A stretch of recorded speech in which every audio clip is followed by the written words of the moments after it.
there's an individual who I'm aware of who was a helo pilot, a helicopter pilot back in the late 90s in the Caribbean, and they were doing missile recovery. So what happened is that the Navy would test fire missiles, and then they kind of run out of fuel, they hit the water and they sink.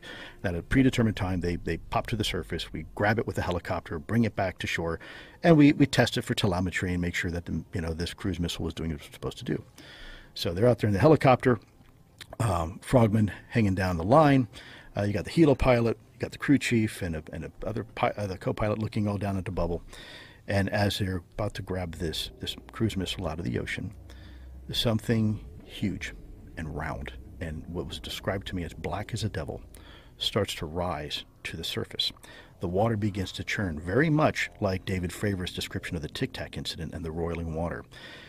The frogman is so freaked out, he's literally trying to climb the line back up. He's like total Panic at the Disco, right? And the helicopter's like, do we do like an emergency ascent? What the hell's going on here? And right as this thing is about, and by the way, it's the size of a small island and round. Right as this thing is about to break the surface, it sucks the missile down and disappears. Jesus and that Christ. was, yeah. And Dave Fravor could probably tell you that story a little better than I can. But when you compare that to other things, you got to say, imagine being that guy hanging from that line. No, no, thank you.